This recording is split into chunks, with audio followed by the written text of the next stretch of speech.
Ibu akan menjelaskan tentang sistem peredaran darah pada manusia. Apa sih fungsi dari sistem peredaran darah ini? Nah, fungsi dari sistem peredaran darah pada manusia ini ada beberapa fungsinya. Yang pertama, itu mengeluarkan sisa proses metabolisme berupa karbon dioksida melalui paru-paru. Yang kedua, itu menyalurkan hormon ke seluruh tubuh. Dan yang ketiga, itu menjaga suhu agar tetap stabil, karena adanya peredaran darah itu menyebabkan adanya aliran energi. Yang keempat, mempertahankan kinerja dan fungsi berbagai sistem organ di dalam tubuh. Nah, tanpa sistem peredaran darah ini kan membawa sisa metabolisme. Selain itu, dia juga membawa makanan bagi organ-organ yang ada dalam tubuh kita, agar organ-organ tersebut tetap dapat bekerja sesuai dengan fungsinya masing-masing. Yang kelima, mendukung proses pemulihan luka atau cedera, karena di dalam darah ini ada yang namanya trombosit, yaitu untuk pemulihan luka atau cedera yang terdapat pada tubuh kita. Nah, organ dalam sistem peredaran darah pada manusia ini ada tiga. Yang pertama itu ada jantung, yang kedua ada pembuluh darah, dan yang ketiga itu adalah darah. Nah, jantung itu seperti ini. Di dalam jantung ini terdiri atas otot lurik yang bercabang, yang terdiri dari 4 ruang. Di sini ruang utamanya itu ada bilik kanan, ada serambi kanan, ada bilik kiri, ada serambi kiri. Jantung ini fungsinya untuk mengatur peredaran darah atau sebagai pompa darah. Dia itu memompa darah ke seluruh tubuh kita. Jantung itu bekerja melalui kontraksi dan relaksasi. Kontraksi itu ketika dia memompa darah ke seluruh tubuh kita, sedangkan relaksasi itu ketika darah itu kembali ke dalam tubuh kita gitu. Ke dalam jantung. Nah, yang kedua itu adalah pembuluh darah. Pembuluh darah ini seperti ini ya.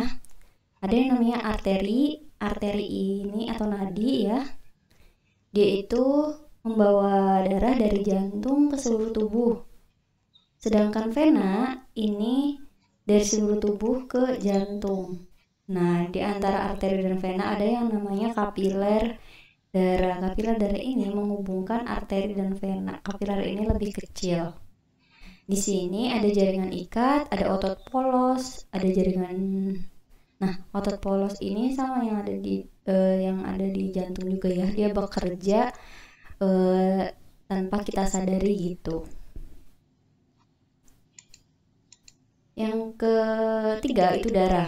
Nih, darah ya. Darah ini ada yang namanya plasma darah. Plasma darah atau cairan darah ini. Nih, plasma ini bentuknya cairan.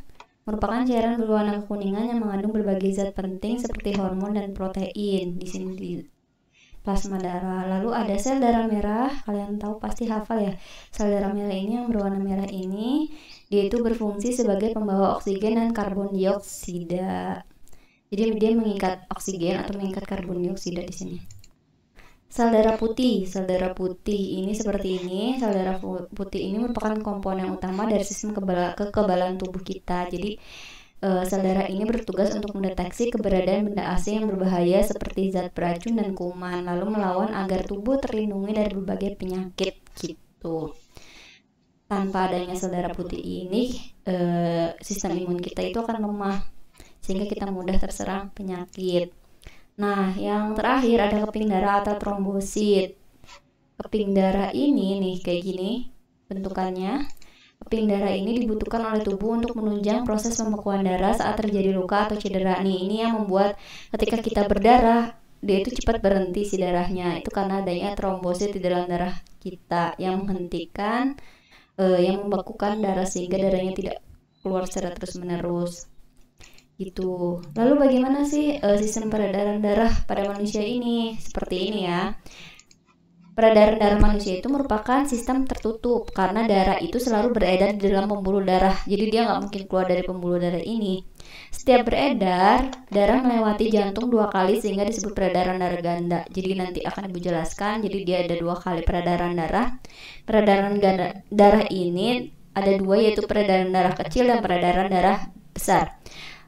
Kenapa disebut peredaran darah kecil? Karena dia itu dari jantung nih, dari bilik kanan di sini nomor 1 ini, dia menuju ke paru-paru, lalu kembali lagi ke jantung. Itu peredaran darah kecil. Ini dari 1, 2, 3, 4, 5, 6. Itu peredaran darah kecil. Peredaran darah besar adalah peredaran darah yang dimulai dari jantung bilik kiri, kemudian menuju ke seluruh tubuh, kemudian kembali lagi ke jantung. Peredaran darah besar ini dimulai dari sini, bilik kiri dari nomor 6, lalu ke sini nomor 7, dia akan ke kepala di sini, bagian atas tubuh kita. Ada juga dia ke bawah, ke bagian bawah tubuh kita, lalu dia akan kembali lagi ke jantung di sini. Jadi dari nomor 6, 7, 8 di sini, 8 di sini, 9, terus balik lagi ke jantung gitu. Itu sistem peredaran darah pada manusia. Sekian penjelasan dari Ibu tentang sistem peredaran darah pada manusia. Sampai jumpa di video selanjutnya. Wassalamualaikum warahmatullahi wabarakatuh.